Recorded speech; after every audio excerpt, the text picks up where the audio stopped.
맥주절을 오늘 감사절로 지키면서 내일 염려하지 말아라.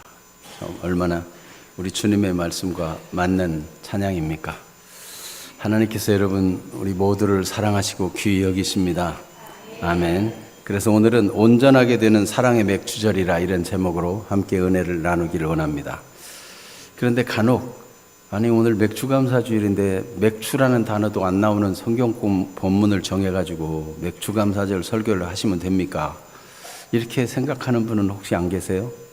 오늘 말씀이야말로 맥주감사절에 딱 맞는 말씀이에요. 하나님은 시간표까지 다 조절하고 계시기 때문에 아주 맥주감사절에 탁월한 본문임을 확신합니다.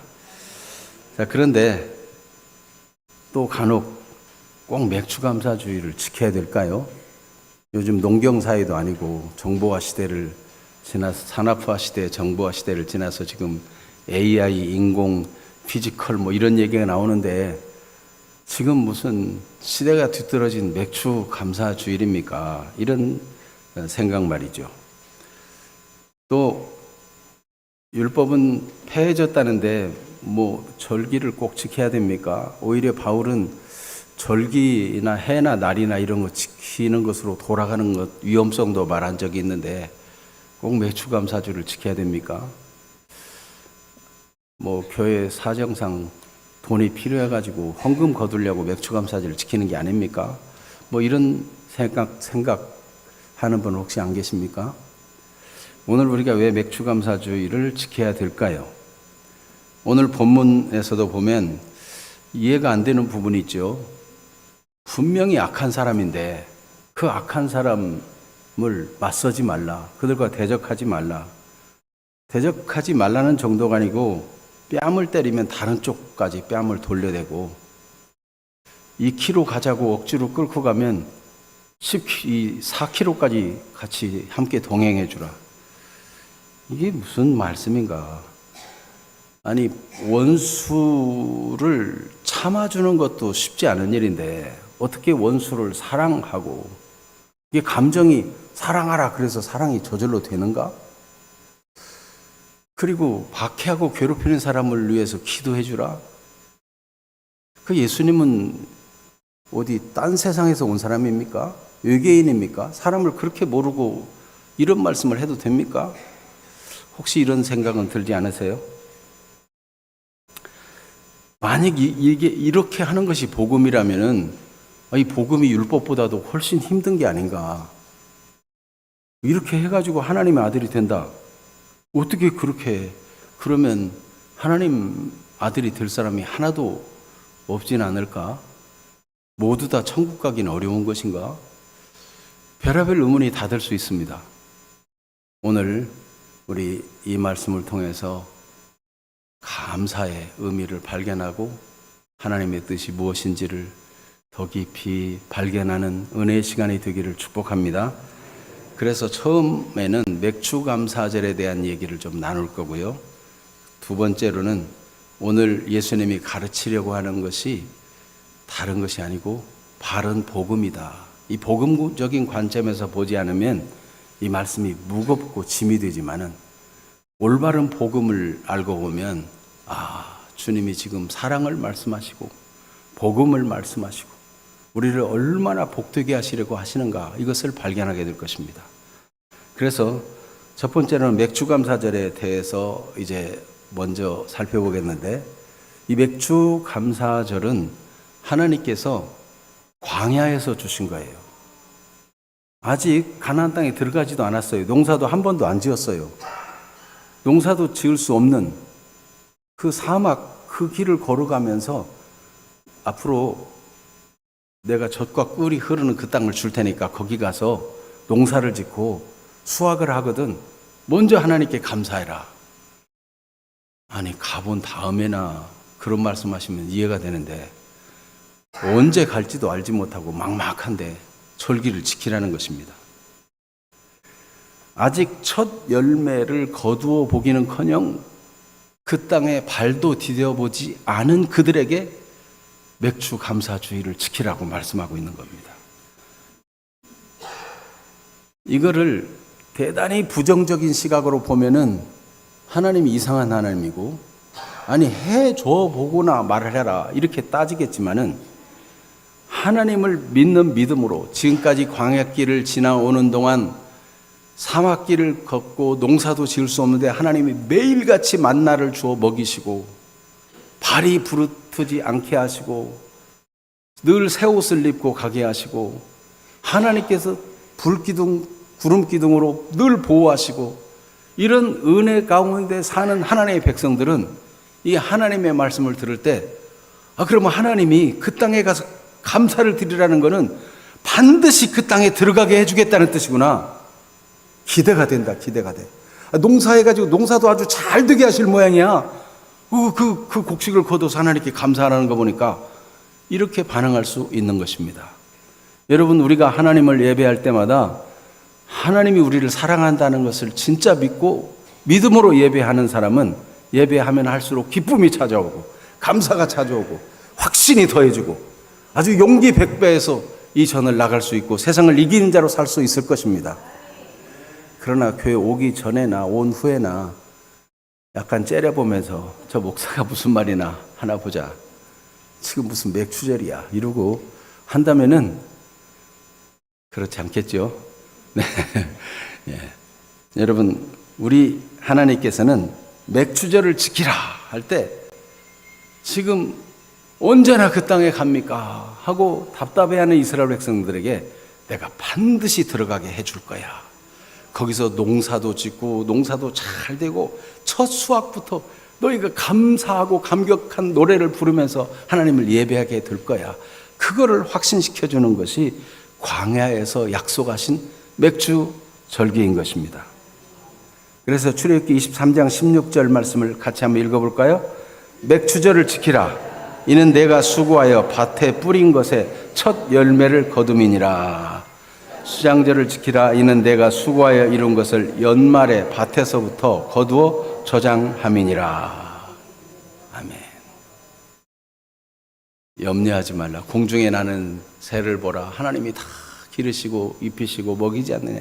염려하지 말라. 우리 찬양대가 찬양을 했는데 이 맥추절도 맥추절을 지킬 때는요, 처음 거두는 곡식 밀과 보리, 그때 하나님께 감사로 첫 열매를 드리는 거예요. 그런데 아직 한 해를 다 안 살아봤기 때문에 그래 어쩌다 처음에는 농사가 잘 될 수 있지만 나중에 농사 안 되면 어떻게 하지? 걱정하면은 그걸 가지고 어려운 사람도 돌보고 하나님께도 감사하고 쓸 수가 없는 거예요. 그런데 하나님께서는 첫 열매를 주실 뿐만 아니라 나중에 가을이 되면 수장절, 수장이라는 건요, 아예 창고에다가 곡식을 쌓아둘 만큼 복을 주겠다는 거거든요. 그러니까 맥추감사절을 하나님께 감사로 드릴 수 있는 사람은 지금 하나님이 잘 되게 하시고 앞으로도 반드시 잘 되게 하신다는 믿음을 가지고 드리는 것입니다. 우리가 지금 한 해의 반절을 살았어요. 감사할 수 있는 것은 지금 사는 동안도 지키신 하나님이 앞으로도 반드시 지키시고 돌보실 것이다. 이런 믿음을 가지고도 감사할 수 있는 것이죠. 특별히 우리나라에는 6.25를 지나면서 참 어려운 시절이 있었죠. 1950년에서 60년 사이에 보릿고개, 촉은 모피로 그야말로 생계를 이어가는 정도가 아니고 생존의 위협 속에 있었던 시절이 있습니다. 저도 어렸을 때 겨우 흔적 정도겠죠. 여기 어르신들은 그런 아픔을 겪으며 살아온 분들도 있겠지만 겨우 흔적이겠지만 이렇게 풀에서 물 뽑아가지고 그걸 먹기도 하고, 봄이면 물이 오르잖아요. 그러면 이 소나무 껍질을 벗겨가지고 거기 얇게 나오는 거, 그거를 벗겨서 먹기도 하고, 어머니가 또 이 쑥개떡을 쪘다 하면은 나는 그때 이해가 안 됐어요. 어머니가 좀 먹을 만한 걸 많이 넣어야 되는데 입에 넣고 씹다 보면 쑥밖에 안 남아. 입에 쑥이 가득 차 있어요. 참 왜 이러는가 그랬는데 이 보릿고개 시절에 그만큼 먹을 게 없었다는 거예요. 그러니까 당시에는 농사를 지어도 수확량도 적고 여러 가지 재해에 대해서 방비하는 수준도 낮고, 그래서 가을에 농사를 지어서 창고에 넣어두어도 봄에 이제 보리가 날 때까지 견디기 어렵다는 거예요. 일찍이 양식이 떨어지니까 풀뿌리로, 나무 껍질로 뭐 이런 걸로 연명해야 됐던 그런 보릿고개 시절이 있었는데, 그럼에도 불구하고 믿음의 사람들은 보리를 거두게 되면 하나님께 감사함으로 맥주감사절을 지키게 된 것입니다. 이 우리 한국교회에서도 이 맥주감사절은 정말 좋은 전통이고 믿음으로 드리는 고백이었어요. 출애굽기 23장 19절에 보면 내 토지에서 처음 거둔 열매 가장 좋은 것을 가져다가, 첫 열매를 드린다는 거 가장 좋은 걸 드리는 것입니다. 하나님께서 이 맥주절에는 여러 가지 이름이 있는데, 출애굽기 34장 22절에 보면은 77절, 곧 맥주의 초실절이라는 표현을 썼고, 레위기 23장에는 50일째 되는 날, 이런 표현이 있습니다. 그래서 신약 성경에 보면 오순절이 나오는데, 이게 오순절이 맥주절이고 77절이고 같은 거예요. 이때 하나님께서 약속하신 성령을 충만하게 보내주셨어요. 예수님이 십자가에 죽으시고, 그리고 나서 그를 따르던 사람들이 다 힘이 빠지고 잡혀 죽을까 봐 문을 닫고 있고 이런 시절이었는데, 예수님이 부활하시고 40일 동안 살아 계심을 나타내 보이시다가 승천하시고 아버지 약속하신 것을 기다리라. 그래서 예수님 승천하신 후에 아버지 약속하신 것을 40일 동안 보이시다가 승천하시고 나서 나머지가 50일이 되려면 10일이죠. 10일 동안 막 기도하고 하나님을 기다렸더니 오순절날, 이 사도행전 2장 1절에 보면 불의 혀같이 갈라지는 것이 거기 기도하는 각 사람 위에 나타나게 됩니다. 그래서 4절에 보면 모두 다 성령의 충만을 받았어요. 그리고 41절에 오면 그때 오순절 이스라엘 백성이 명절을 지키려고 디아스포라들, 각국에 흩어져 있는 유대인들이 명절에 모였는데, 아니 성령에 충만한 사람들이 말을 하는데 자기네 알아들을 수 있는 말로 하는 거예요. 우리 제1교포나 재미교포도 보면 그 나라에서 오래 살다 보면 우리말을 잊어버리는 경우가 많잖아요. 뭐 몇 마디 알아듣긴 해도 진짜 감정적인 표현을 할 때는 그 자기가 태어난 지역의 말로, 그 살던 말로 하기가 쉽잖아요. 그런데 유대인들도 마찬가지죠. 아프리카에 있는 사람, 저 아시아 쪽, 유럽 쪽, 뭐 이런 데 있는 사람들이 다 모였을지라도 이게 같은 히브리 말을 기본적인 언어는 좀 하지만은 깊이 있게 잘 안 돼요. 그런데 성령이 충만함이 임해가지고 주의 제자들과 믿는 사람들이 말하기 시작하는데, 복음을 말하는데 각각 알아들 수 있는 그 지역말로 복음을 전해주는 거예요.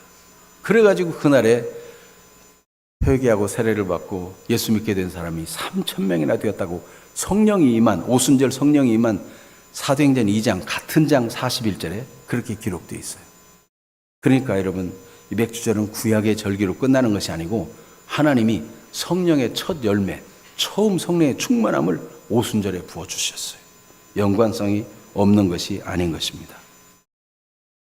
우리가 절기를 지킬 때 맥주감사주일 뿐만 아니라 어떤 절기든지 의미를 알아야 됩니다. 어떤 의미를 가져야 하는 것인가? 하나님의 은혜를 잊지 말고 어떤 경우에도 하나님을 신뢰하고 하나님께 감사하라는 그 마음을 회복시키는 절기가 바로 절기예요. 오늘 맥주감사주일이 바로 그런 주일인 것입니다. 그래서 신명기 8장 10절부터 18절인데 여기 몇 절을 한번 보겠는데, 먼저 신명기 8장 10절에는 내가 먹어서 배부르고 내 하나님 여호와께서 옥토를 내게 주셨으므로 말미암아 그를 찬송하라 하리라 그랬어요. 그래서 하나님께서 옥토를 주셨다, 약속한 대로 주셨다 하는 것을 말씀하고 있죠. 그리고 좀 지나가서 12절을 14절까지 한번 읽어보겠습니다. 12절부터 같이 읽어봐요.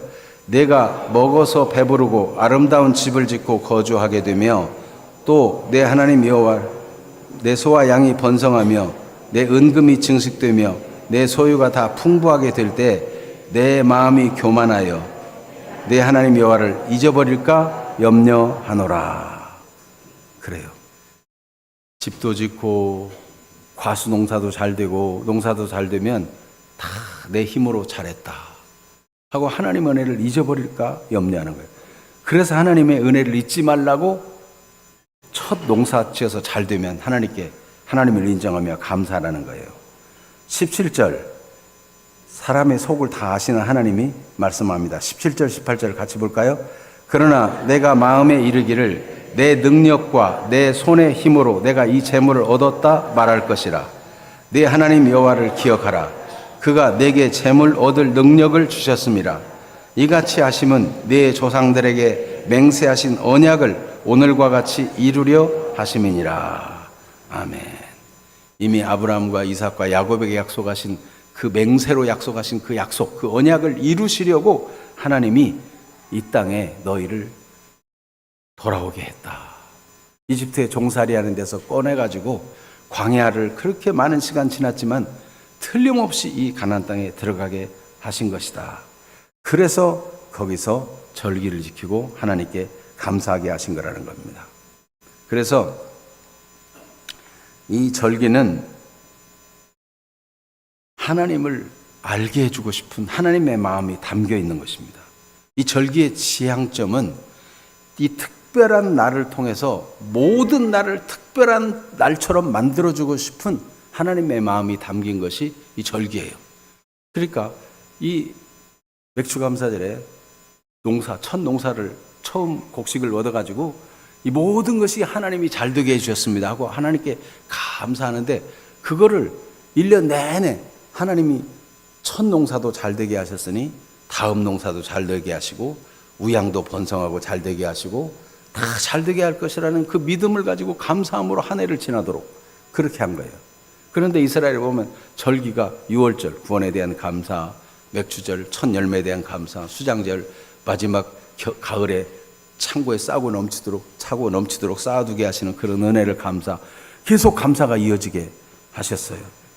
그래서 하나님의 마음은 모든 날을 특별한 날처럼 만들어주고 싶은 하나님의 마음이에요.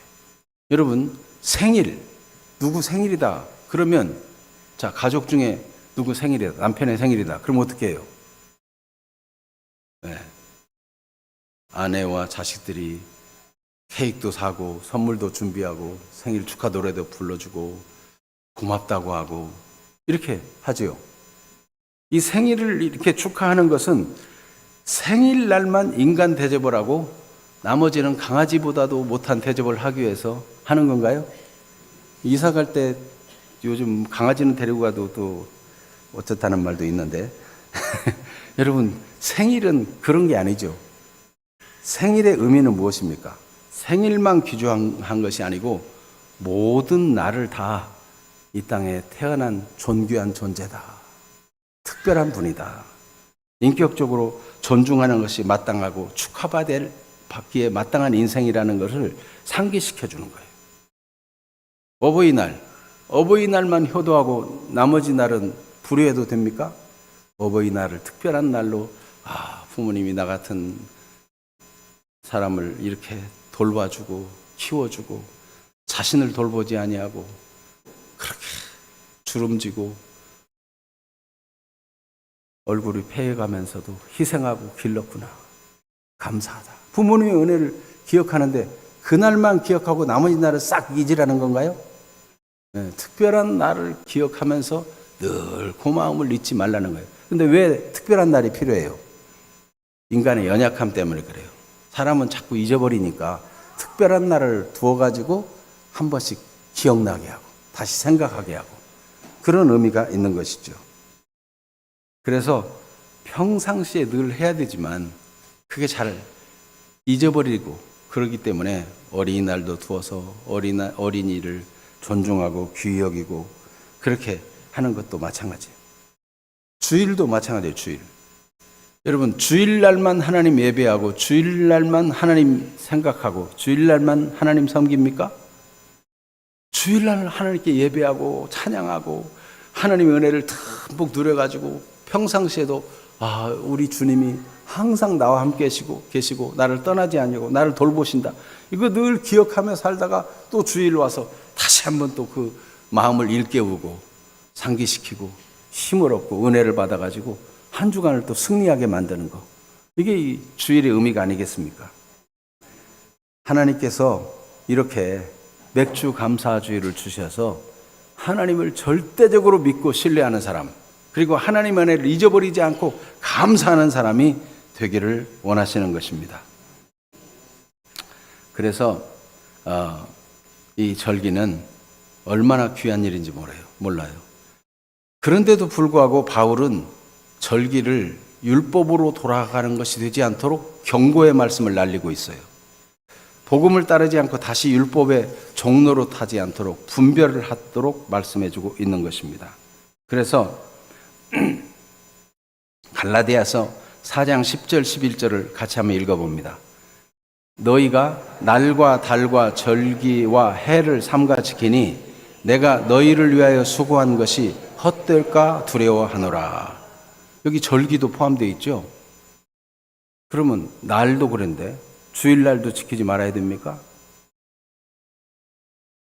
이 말씀은 무엇인가 하면 이스라엘 백성들이,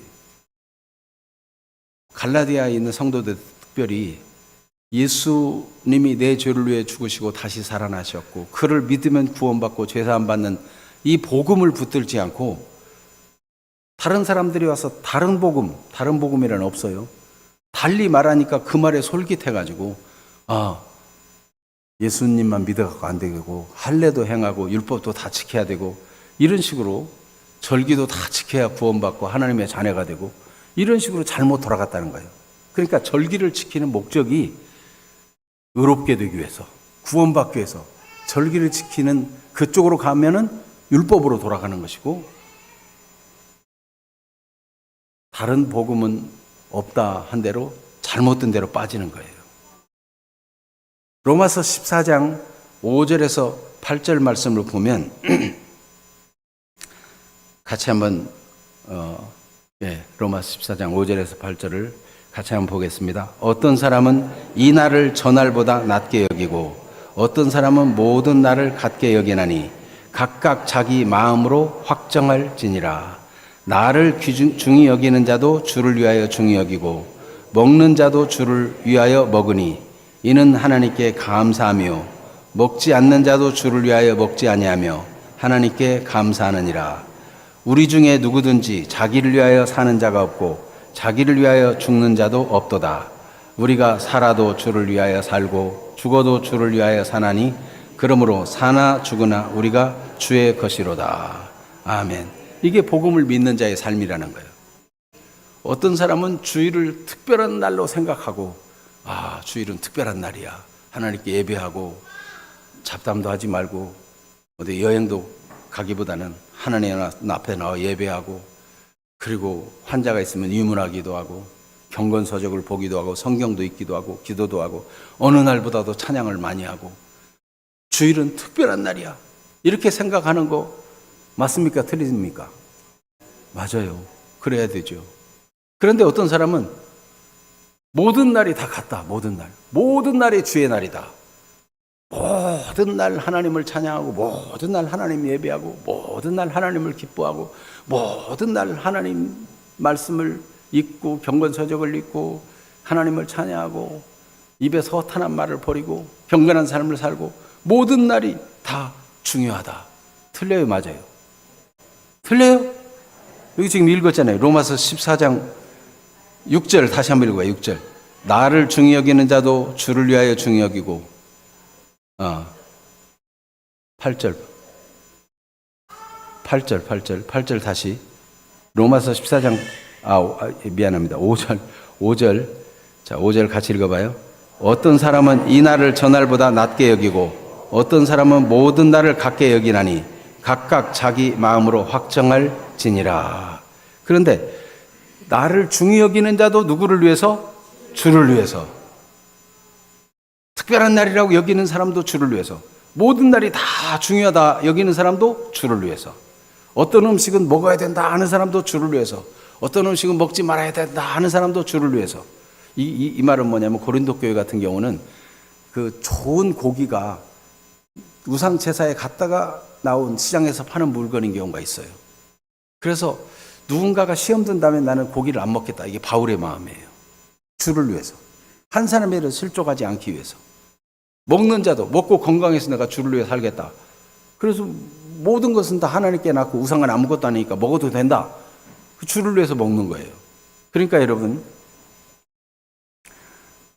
이 절기가 율법에 매이고 종로로 탄 대로 가면은 잘못된 거예요. 그렇지만 이 절기를 주신 진짜 목적이 하나님의 은혜를 잊어버리지 말고 감사하라 하는 것이기 때문에 그런 중심을 가지고 감사하고 하나님을 신뢰하고 하나님의 돌보실 것을 믿고 이렇게 하는 절기는 마땅히 여전히 지켜야 돼요. 11조도 마찬가지죠. 11조는 계명이 있기 전부터 하나님이 주신 것인데 멜기세덱에게 10분의 1을 아브라함이 주잖아요. 그거는 하나님의 사람으로 인정하고 하나님께 드리듯 드린 거예요. 하나님을 인정하는 거. 계명 이전에. 여러분, 그래서 이 절기가 절기를 통해서 의로워지고 절기를 통해서 완전해지고 절기를 통해서 하나님께 잘 보이는 것이 아니고 은혜에 대한 감사와 하나님에 대한 신뢰로 절기를 지켜야 된다 하는 것입니다. 이걸 분별해야 되는데 잘못된 사람들이 막 허무는 말들을 할 때 거기에 솔깃해가지고 가뜩이나 11조도 하기 싫은데 11조는 다 율법이고 폐해졌다 그러고 11조를 지키지 않아도 된다고 그러니까 사람들이 거기 솔깃해가지고 미혹되는 사람이 있어요. 진짜 정확히 말씀드리면 무엇과 같으냐면 모든 날을 귀히 여기는 사람과 똑같아요. 11조가 안 드려도 된다고 하는 사람은 어떻게 말해야 되냐면 모든 재물이 다 하나님의 것이기 때문에 내가 모든 재물을 다 하나님을 위해서 쓸 것이기 때문에 꼭 11조라고 구분할 필요가 있느냐. 11조라고 구분할 필요 없이 내 모든 것이 하나님의 것이다. 그래서 나는 모든 재물을 다 가지고 하나님을 위해 쓴다. 그런 사람은 11조를 꼭 11조라고 할 필요가 있느냐 이렇게 말해도 돼요. 그런 것도 아니면서 잘못된 가르침을 가르치는 사람들이 있는데 그거는 잘못된 거예요. 그래서 잘못된 편협한 생각을 가지고 판단하고 가르치는 사람들은 화가 있게 될 것입니다. 주님의 복음은 주님이 자신의 목숨을 다 주셨어요. 전적인 희생. 그렇기 때문에 그 사랑과 은혜를 받은 우리는 그 은혜에 감사해가지고 더 이상 내 거라고 할 게 없어. 내 것이라고 할 게 없어.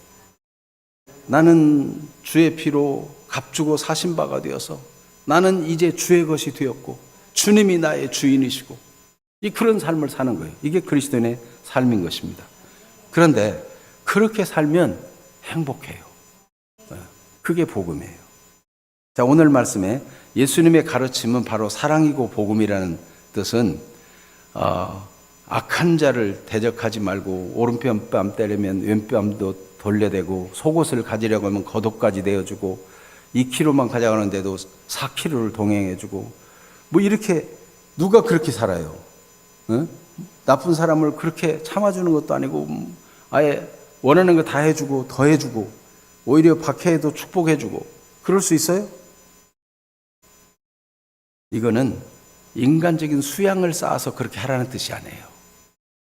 우리 안에 계신 주님이 우리가 예수님을 주로 믿으면 우리 안에 계신 주님이 우리를 그렇게 살도록 우리를 인도해 주시겠다는 거예요.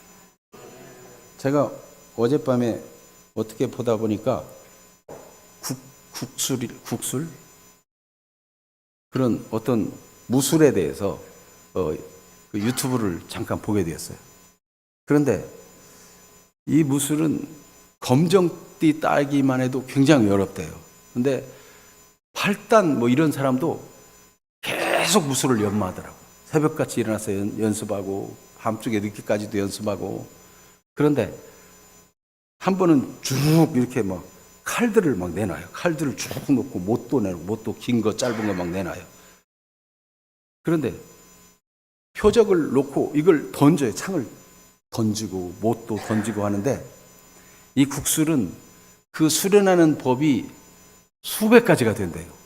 그래서 그거를 표적을 맞추기 위해서는 못만 던지는 게 아니고 칼도 던지는데 칼도 똑바른 칼만 던지는 게 아니고 휘어진 칼도 던지고 그러니까 각각 연습할 때 어느 강도로 할 것이고 어떻게 그걸 쓸 것인가가 각각 다른 거예요. 그 무술 연마가 한도 끝도 없죠. 그러니 만약 자기를 그렇게 연마하고 훈련해가지고 천국 들어가려면 들어갈 사람 있겠어요?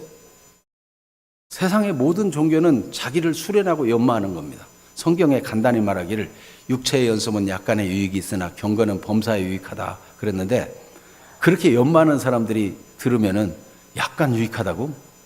이게 내가 이 정도 수련하고 이 정도 노력했는데 이렇게 반감을 가질지 몰라요. 그러나 주님이 주신 은혜 가운데 경건하게 삶을 사는 그 훈련에 비하면 그건 약간밖에 안 된다는 거예요.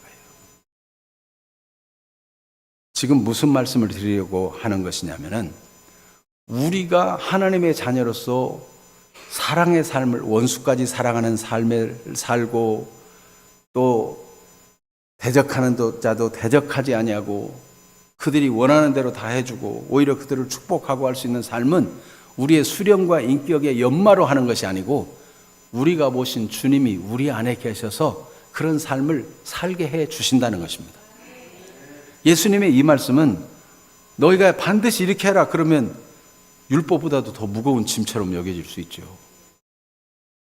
예수님은 마음까지 다 살피시는 분인데 원수를 사랑하라. 겉으로만 하는 게 아니고 진심으로 사랑해야 되잖아요. 억지로 동행하는 게 아니고 기꺼이 심리를 동행해야 되잖아요.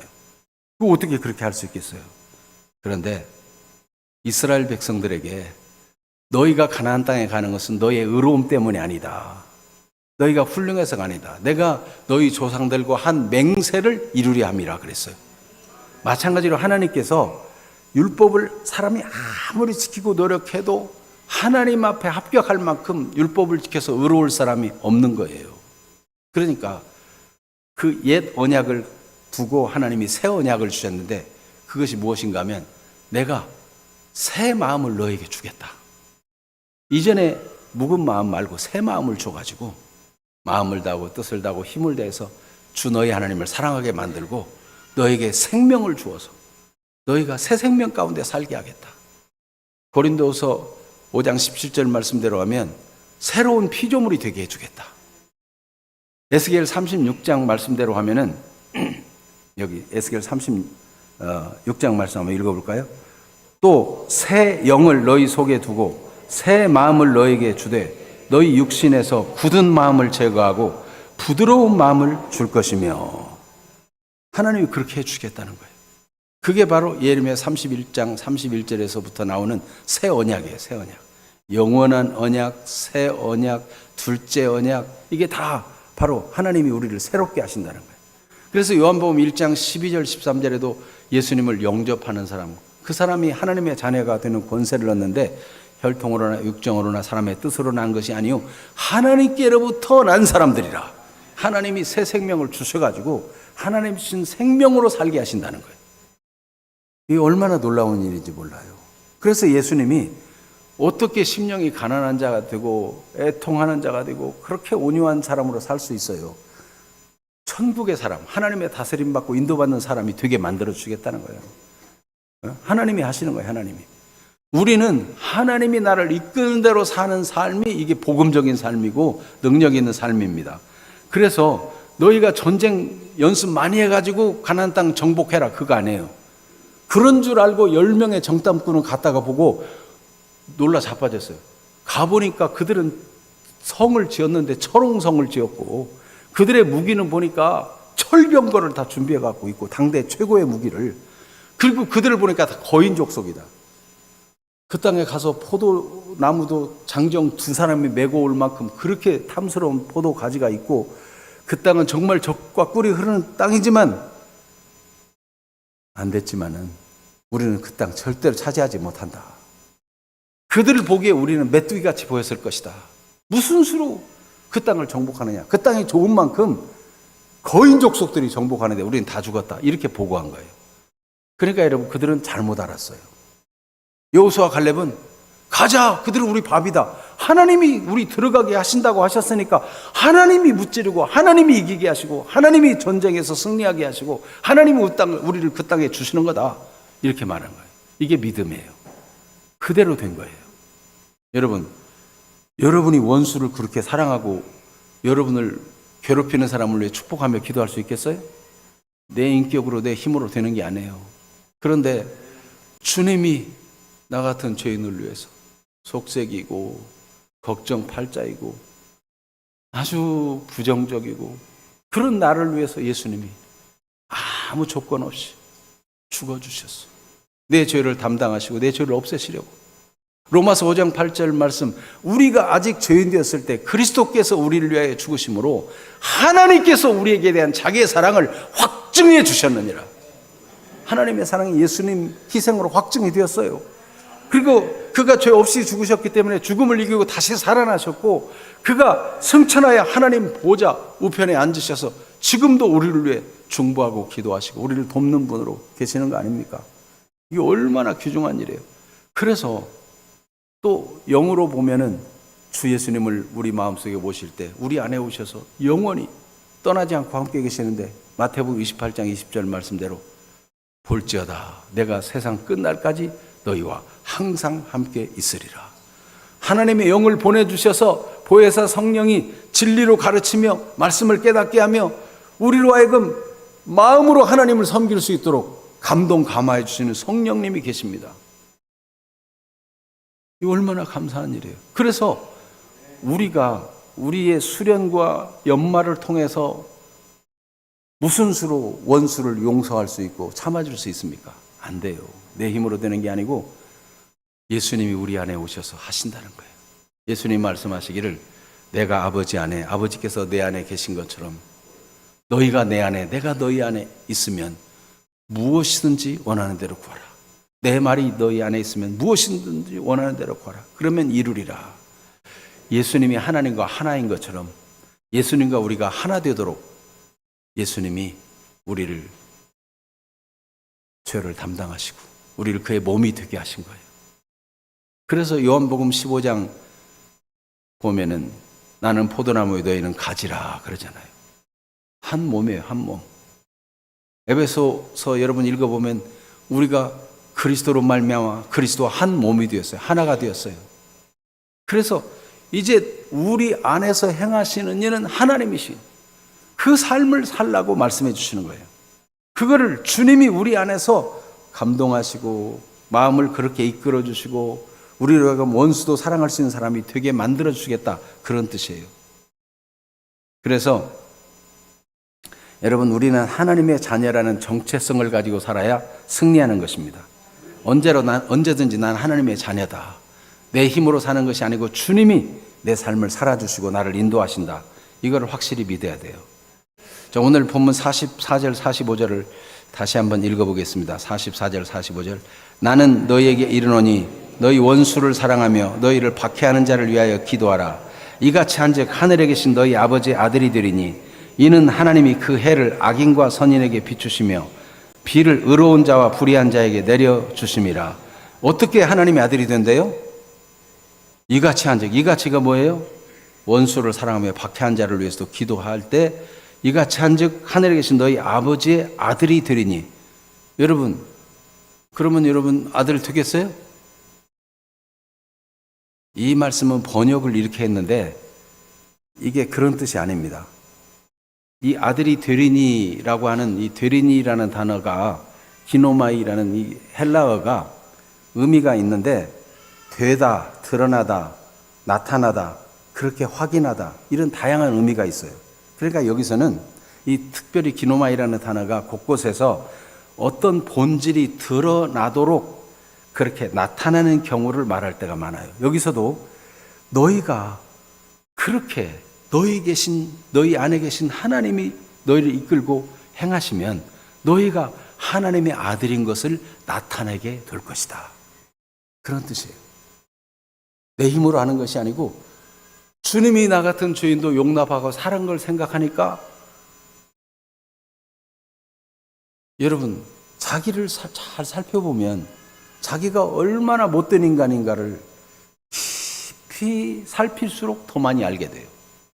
아까 국술 무예 하는 사람들 얘기를 했는데 그 사람들은 계속 수련하다 보면은 처음에는 멋지게 보이려고 하고 누구 뭐 때려 눕히고 원수 갚으려고도 무술을 배우고 또 어떤 사람들은 호신술로 배우고 이러다가 계속 단계가 높아지면 어떤 마음이 드는가 하면 자기를 알아간대요. 자기를 발견한대요. 자기를 수련하게 된다는 거예요. 그러니까 종교도 낮은 단계에서는 나 복 받고 잘 되고 이러지만은 종교 생활을 깊이 하다 보면 자기를 깊이 살피게 되는 거예요. 그래서 자기를 막 비우게 되고, 그런데 문제는 자기를 살피도 죄인일 뿐인데 죄를 해결할 길이 없고 너무 수련을 쌓자니 막막한 거예요. 그러니까 오죽하면은 그 훌륭한 스님이 내 죄가 수미산에 차고 넘치는구나 그렇게 고백하겠어요? 세상 모든 종교와 수련은 하면 할수록 자기는 형편없는 존재라는 걸 발견하게 돼요. 그런데 여러분, 복음은 무엇입니까? 나 같은 죄인을 하나님이 용서해 주시기 위해서, 내 죄를 다 없이 하기 위해서 하나님이 그 아들 예수님을 보내서 내 죄를 지고 대신 죽었다. 이게 얼마나 감사한 일인가. 그것도 아직 내가 죄인 된 상태에서, 내가 무슨 선을 조금이라도 하든지 좀 무슨 희망이 보이는 상태로 하나님이 보고 참 예쁘다 이래서 인정받은 것도 아니고 여전히 죄 가운데 있을 때 하나님이 은혜를 주셨다는 거예요. 그 은혜를 깊이 있게 생각하면 이제는 더 이상 내 멋대로 살아서는 안 되는구나. 내 나머지 생애는 이제 나에게 주신 은혜 주신 하나님의 뜻대로 살아야 되겠다. 이렇게 해가지고 하나님이 원수를 사랑하라 그러면 잘 안 돼도 주님이 나를 사랑하시고 주님의 마음으로 원수를 사랑하게 만들어 주시려는구나. 주님, 저는 잘 안 되지만 주님의 마음으로 그렇게 되게 해주세요. 이렇게 해서 순종하다 보면 너희가 하나님의 아들인 것이 드디어 증명되고 알려지게 되고 드러나게 될 것이다. 그래서 주님 말씀하신 대로 너희는 소금이다, 너희는 빛이다, 그게 다 나타나게 된다는 겁니다. 주님은 우리를 그렇게 인도하기를 원하십니다. 그래서 고린도후서 13장 5절에는 너희는 믿음 안에 있는가 너희 자신을 시험하고 너희 자신을 확증하라. 예수 그리스도께서 너희 안에 계신 줄을 너희가 스스로 알지 못하느냐? 그렇지 않으면 너희는 버림받은 자니라. 그러니까 늘 내 안에 계신 주님, 주님의 마음으로 살기 원합니다 하고 주님이 주신 마음 따라 움직이면 그렇게 살았더니 살려고 한번 순종을 해봤더니 내 옛날 모습으로는 안 되는데 주님이 주인 돼가지고 마음도 바꿔주시고 부드러운 마음도 주시고 사랑하게 되고 용납하게 되고 참아주게 되고 그게 되더라 하는 것을 경험하고 나타내는 사람이 된다는 겁니다. 그러니까 그런 사람은 예수 그리스도께서 너희 안에 계신 줄 너희가 스스로 알지 못하느냐? 스스로 알게 된다는 거예요. 스스로.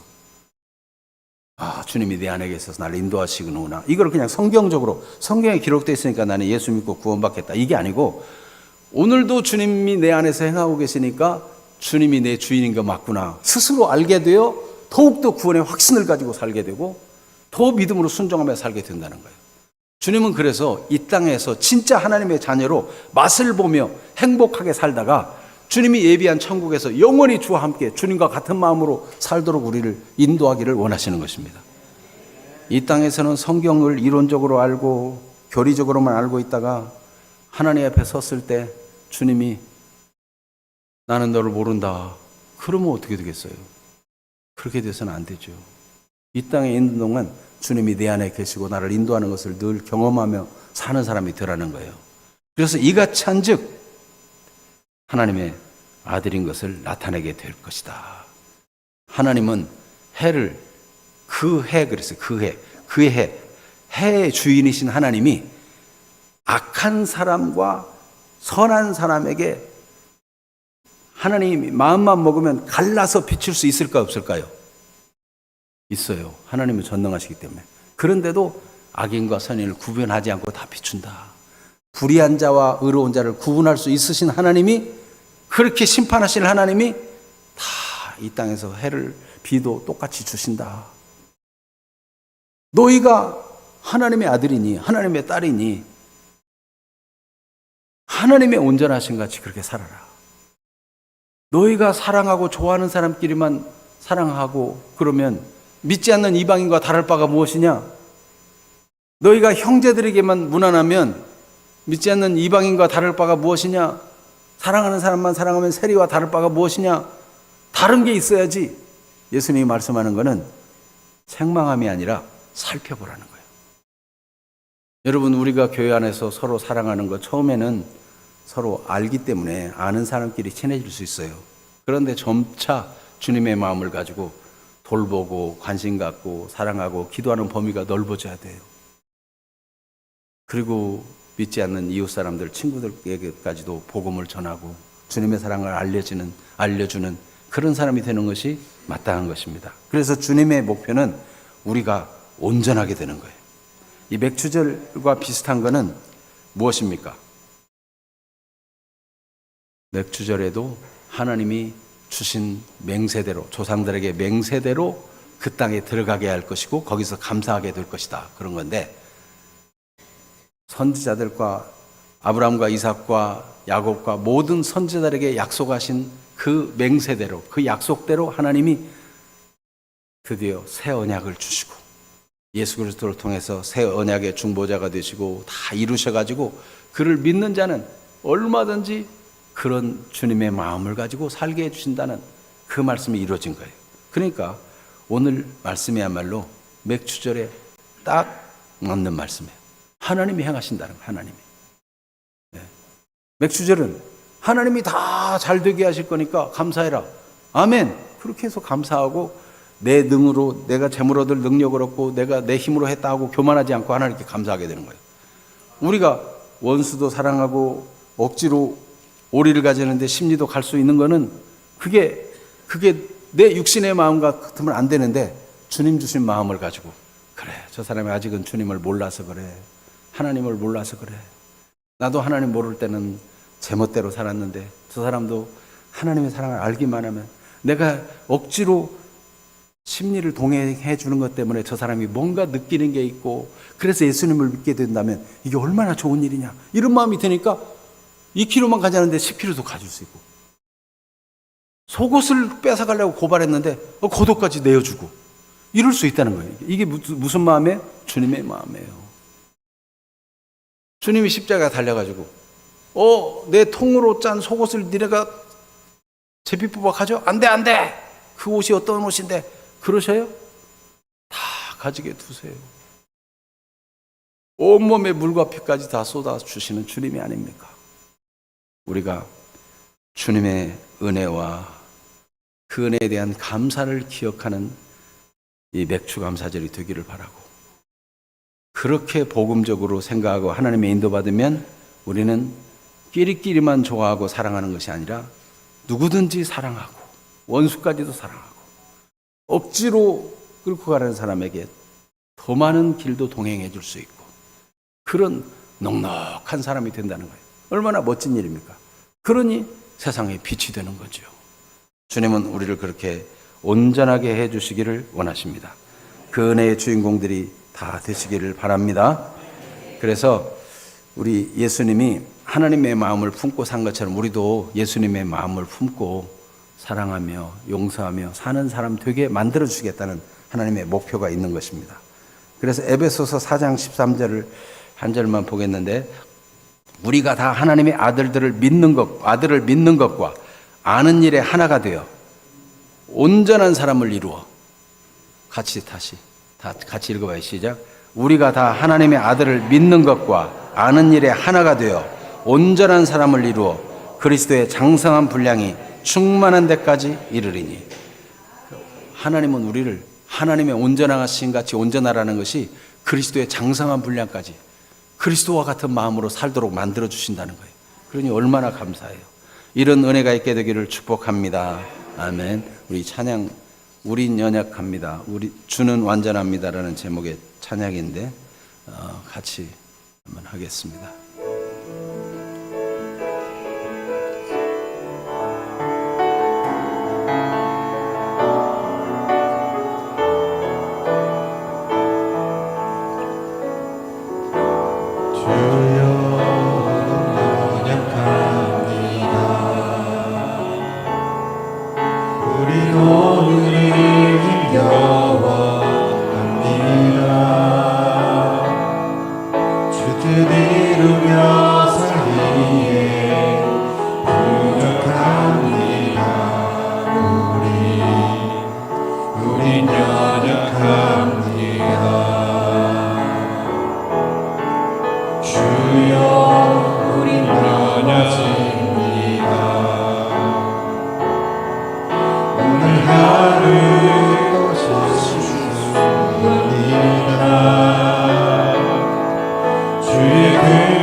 우린 연약합니다. 주여 우린 연약합니다. 우린 오늘을 힘겨워합니다.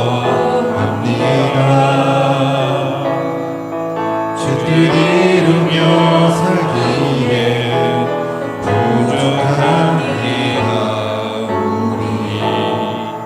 우린 연약합니다.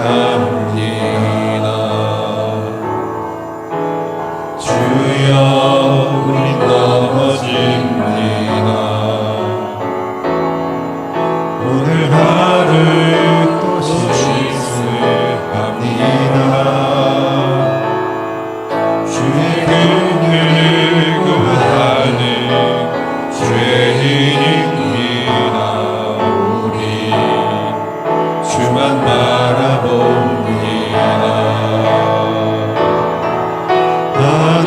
한없는 주님의 은혜 온 세상 위에 넘칩니다. 가릴 수 없는 주여 온 땅이 주만